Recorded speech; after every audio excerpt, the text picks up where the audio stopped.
Today I'm going to explain an American psychological thriller film called Fractured. Spoilers ahead. Watch out and take care. Ray Monroe, with his wife Joanne and his daughter Perry, is driving home from his in-laws' house. It is the day of Thanksgiving. The couple argues about their relationship, as Perry sits in the backseat listening to music on her headphones. Joanne begins to cry, knowing that their marriage is at its ending. As they argue, Perry's headphones stop working, so the couple stops arguing and sings songs with Perry to keep her entertained. Sometime later, Perry has to go to the bathroom. Ray pulls over at a gas station. Joanne takes Perry to the washroom, as Ray goes to buy batteries for Perry's headphones, coffee, and a Coke for Joanne. However, he is short on money, so he ditches the batteries and gets 2 liquor bottles for himself. Back in the car, he lies to Joanne, telling her that the store did not have batteries. Ray is about to start the car, when Perry notices that her compact is missing. When they do not find it in the car, Joanne goes to look for it in the washroom. Ray gets up to check under Perry's seat but accidentally drops his coffee. Perry is outside the car. As Ray is distracted, Perry wanders off to a nearby construction site. She sees a balloon and goes near it. Just then, a dog comes near her. She starts calling Ray for help. As Perry retreats, she is stuck between the dog and a construction pit. Ray finally notices the dog, and asks Perry not to move and slowly tries to avert the dog's direction towards himself. Just as Ray throws a stone at it, Perry gets scared and falls into the pit. Ray runs to save her and falls into the pit as well. He falls unconscious. He wakes up a few seconds later and sees Joanne running towards them. Perry lies unconscious beside him, while Joanne checks her for injuries. Ray is still in shock and doesn't say anything. Joanne comes to him crying hysterically, but he pushes her aside. Ray closes his eyes, and when he opens it, everything seems normal. Perry opens her eyes, and he takes a sigh of relief. However, her arm seems to be fractured, so Ray gently picks Perry and takes her to the car. Joanne suggests they call an ambulance, but Ray claims to see a hospital nearby. While they drive to the hospital, Ray nearly crashes into another car. Perry lies in the backseat with Joanne and is in a lot of pain. When the family gets to the hospital, Joanne and Perry sit in the waiting area as Ray checks them in. The hospital is crowded, so the receptionist tells him to wait for their turn. As the three of them wait, Perry whimpers in pain. Ray goes to the receptionist again and asks to be sent earlier than others. However, she just makes him sign paperwork and asks him to wait. He goes back to his family in the waiting area, where Joanne apologizes to him for being rude earlier. After a while, the nurse calls Ray's name. The family is taken to a room, where the nurse notes down required information about them. The questions start to get intrusive, which annoys the couple. The nurse then asks them to register Perry as an organ donor, but they refuse. Even after being denied, the nurse pushes the topic, but Ray dismisses her. Another nurse then takes them to a ward. Perry is put into a hospital bed, and a doctor finally sees her. He confirms that Perry's arm is broken and tells them that she needs a cast. When the doctor finds out that Perry has also hit her head, he advises them to do a CT scan. The nurses cast Perry's arm. She is then put in a wheelchair and taken to the CT scan lab. It turns out that only one parent can go to the area at once, so Ray stays outside. Perry tells him that she loves him before they part. Ray falls asleep while waiting for them. He wakes up in a few hours, and asks the receptionist about his family, but since the shifts have changed, she doesn't know anything. She asks him to wait while she checks the records. It has been several minutes, but the receptionist doesn't say anything. Ray asks her again, this time a little annoyed. She then checks the morning record, but Perry's name is not in it. Frustrated, Ray asks to see the doctor who checked Perry, but he has changed shifts too. Agitated, Ray yells at the receptionist and bangs her desk, so she immediately calls the CT room. However, the person from the lab tells her that only one old woman has come to the lab that day. Ray is beyond frustrated. He angrily asks her about his family, but the receptionist looks at him as if he is crazy. She even blames him for coming into the wrong hospital. Ray insists that it is not possible, but she ignores him and starts talking to someone else. Worried about his family, Ray runs to the restricted area of the hospital, only to be stopped by the officials there. He informs them of their visit this morning. The doctor checks the day's record but sees no patient by the name of Monroe. Frustrated, Ray looks around and sees the nurse who helped them earlier. The nurse recognizes Ray. Believing that he has proved his point, Ray sighs in relief, but the nurse adds that she doesn't know anything about his daughter or his wife. According to her, Ray came in for a head injury and was alone. Agitated, Ray blames the nurse for lying. The doctor assumes he has a contusion from his head injury and offers to treat him. However, Ray almost attacks the nurse and has to be restrained.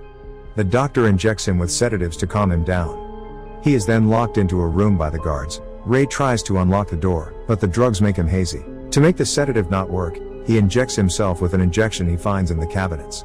He then tries to unlock the door again, but it doesn't work. Hence, he breaks the glass door and runs out of the room. However, before he can escape, people notice him running away. The security chases him, but Ray somehow manages to run out of the hospital and hide in his car. A police car is right outside the hospital too. Taking the opportunity, Ray stops the car and tells the police about Joanne and Perry. The police, suspecting that he is lying, ask for identification. After he shows them his ID, they agree to help him. The receptionist sees Ray walk into the hospital again, but this time, she cannot do anything because of the police officers. She calls the security before assisting them. The guards then let them in. Ray takes the police to the doctor from earlier.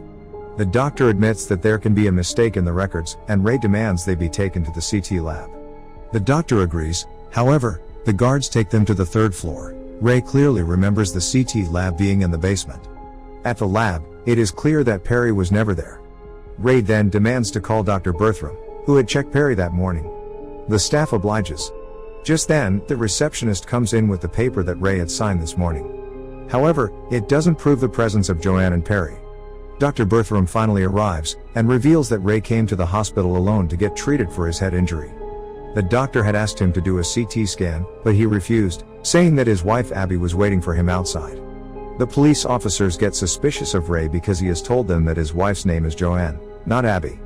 Ray then reveals that Abby is his ex-wife, who has been dead for years. Helpless, Ray accuses the hospital of kidnapping his family. The security guard suggests they look at the CCTV camera footage to see if Ray is lying. The group then watches the footage for the morning, but Perry and Joanne are in none of them. Ray claims that it is because of the camera's angle. The police officers do not believe Ray's story anymore. Ray then asks them to go to the gas station to figure the truth. He even finds Perry's scarf near the hospital bed she was in the morning. He claims that this proves she was here, but the police need more evidence than that. The doctors suspect that Ray is not in a mentally stable condition, so they introduce him to a psychiatrist named Teresa Jacobs. Teresa takes Ray to a room and shows him his administration record, which doesn't mention Perry or Joanne. Teresa calmly talks to him and inquires about the incidents of that morning. She also asks him about Abby.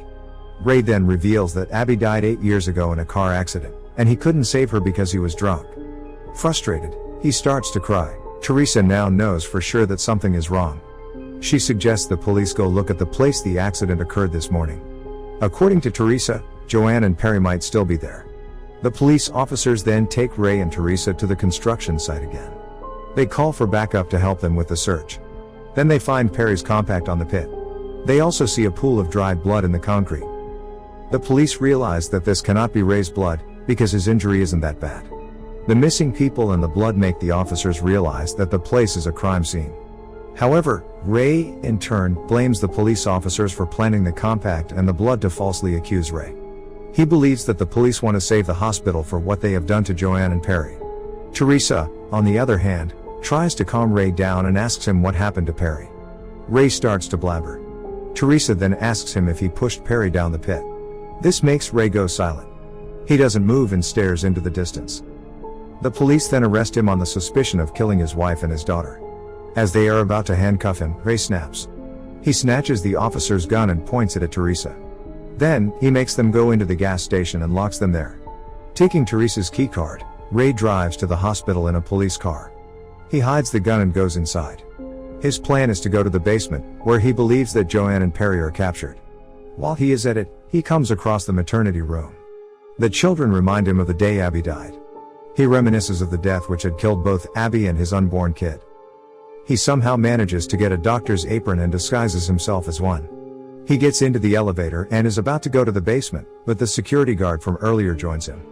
He and Ray get into a fight. In the end, Ray strangles the guard to death and takes his keys. Ray is finally in the basement of the hospital. As he looks around, he finds Perry's toy in a bin nearby. Sure that his daughter is somewhere near, he takes the gun in his hand and searches for her. Then, he sees two doctors delivering boxes of human organs somewhere. Ray finally realizes that Joanne and Perry were brought here to get their organs harvested. This explains the nurse trying to make Perry an organ donor that morning. Ray then enters a room, and is horrified to see several dead bodies with missing organs. He rushes out of the room looking for Perry, and finally finds her in another room being operated on by surgeons. Joanne is in the corner of the room, highly sedated. The doctors had drugged her. Ray then holds the surgeons at gunpoint, and places both Joanne and Perry in a wheelchair. But before he can run away, the doctors restrain him. They are about to inject him with drugs, but Ray manages to free himself by shooting a device and causing an explosion. Ray finally runs out of the room with both Joanne and Perry in the wheelchair. He kills another doctor in the hallway. He brings his family out of the hospital and puts them in the backseat of his car. The family finally drives away to their home. Perry tells them that her arm still hurts, so Ray sings her a song to make her feel better. Just then, the camera pans to the back seat, and we see that the people sitting there are two random people that Ray has kidnapped from the middle of their surgery. Ray gets flashbacks from the morning, and we get to know that Perry died when she fell into the pit. When Ray pushed Joanne, he killed her as well. Ray's mind couldn't handle the pain of him being the reason for his family's death. Hence, his mind constructs a new reality in which both his wife and daughter are still alive. Ray believes he is rescuing them, but it is revealed that he has kidnapped a random patient from surgery. Joanne and Perry's dead bodies were inside the trunk of his car the whole time. The movie ends as Ray hallucinates Joanne telling him to take them home. And that's the heartbreaking ending of the movie. Subscribe for more videos like this, turn on notifications, and leave a like to help the channel out. Thank you for watching.